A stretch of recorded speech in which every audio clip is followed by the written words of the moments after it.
On va vous demander de faire des choix. On va maintenant progresser au numéro 189, amendement de vie. Et c'est parce que c'est un fruit très important de cette retraite, je dois en sortir meilleur.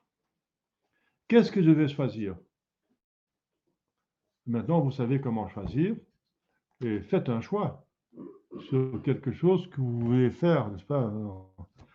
Amendement de vie. Eh bien, il y a plusieurs propositions ici, n'est-ce pas? Il y a sur la piété, suggérer quelques solutions concrètes. Faites-les contrôler. D'abord, des coups de hache urgents. S'il y a quelque chose d'urgent à trancher, faites-le. Hein. Si vous avez une relation coupable, arrêtez-la. Hein. Ou une relation dangereuse, par exemple, ça arrive, hein, ça arrive. Le sujet de l'examen particulier. Faites un programme de vie. Voilà. Ce sont des choses de la piété. Faites une règle qu'est-ce que vous faites le jour. Le mieux, c'est sur papier, mais au moins dans la tête. Je me lève à telle heure, je fais chapelet, je vais éventuellement à la messe où je suis à la messe, où je vais faire mon devoir d'état ça, j'ai à faire ce bonheur, ou j'ai à faire prendre soin de ça ou ça. Je vais faire une fois par semaine un chemin de croix, je vais lecture spirituelle, je fais une retraite une fois par an, les 2 ans, je fais un pèlerinage. Donc, réglez votre piété, donc ce que vous faites tous les jours, ce que vous faites toutes les semaines, tous les mois, tous les ans, tous les 2 ans. Posez-vous une règle et laissez vérifier ça par un prêtre, parce que peut-être qu'il va vous donner des idées, des choses qui sont plus importantes et moins importantes. L'étude. Programme approprié.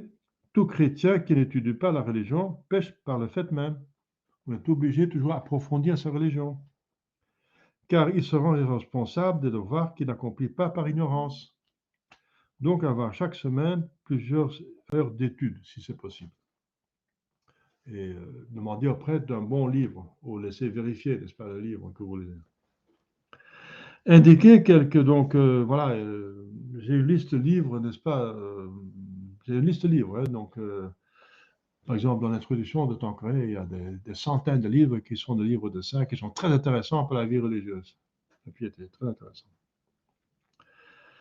Le catéchisme pour adultes, si vous n'avez pas encore lu, relire de Saint-Pédis pour des parents, le catéchisme du Concile de Trente, l'histoire sainte, l'histoire de l'Église, très intéressant, très passionnant, très instructif. La vie des saints, la vie du saint du jour, c'est toujours très, très utile parce que le jour de saint du jour, il vous aide.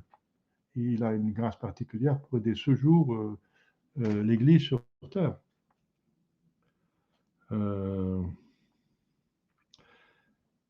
Les encycliques des papes, surtout du XIXe siècle et du XXe, sont très utiles parce qu'ils sont contre le modernisme, le libéralisme, la franc-maçonnerie, etc. Point de vue d'action, revoir ces différents devoirs d'État. D'abord, revoir l'état familial. Quel est votre devoir? Devoir d'état professionnel. On peut pécher gravement suivant la place que l'on occupe. Le devoir d'état d'apostolat. L'apostolat. Ça vient après le devoir d'état. Tout baptisé, confirmé, est tenu en conscience de faire connaître le Christ autour de lui. C'est le devoir des chrétiens, des laïcs, c'est dans le catéchisme de tous les diocèses de France. Quels sont les devoirs des laïcs envers les prêtres et les évêques? Eh bien, à part le respect et l'obéissance, c'est aide. Donc, le meilleur apostolat pour les laïcs, c'est aider les prêtres dans son apostolat. Et j'ai rencontré maintes laïcs qui ont voulu faire le contraire. Ils m'ont revendiqué pour que moi, je les aide dans leur apostolat. Ça j'ai vu tout le temps. Il y a très peu de personnes qui viennent, Monsieur l'abbé, je suis à votre disposition, qu'est-ce que vous voulez que je fasse? Ça, c'est magnifique. N'est-ce pas? Et ça donne à un prêtre des ailes, n'est-ce pas? Si on est officier, il faut bien des soldats, n'est-ce pas? Il faut une armée, il y a une hiérarchie. Si tout soldat va faire ce qu'il veut, il va demander, l'officier, aidez-moi à faire ça. Mais vous êtes quoi? pensez que c'est le contraire, c'est le soldat qui suit l'officier. Et l'officier suit le roi, la plus haute autorité, donc il y a une hiérarchie, n'est-ce pas? Donc l'apostolat, suivant vos capacités, vos possibilités, chacun a ses talents. Hein. Que voudrais-je avoir fait à mon lit de mort? Voilà. Voilà, chers fidèles, l'amendement de vie, il y a ici, n'est-ce pas, dans le numéro 189, une proposition, règlement de vie, chaque jour. Vous pouvez lire par vous-même, parce que c'est pour dans le livre, c'est une de 3 pages. Hein. Il propose plusieurs choses que vous pourriez régler dans votre vie, n'est-ce pas? Donc des sujets d'élection. Voilà. Donc on s'arrête ici et on va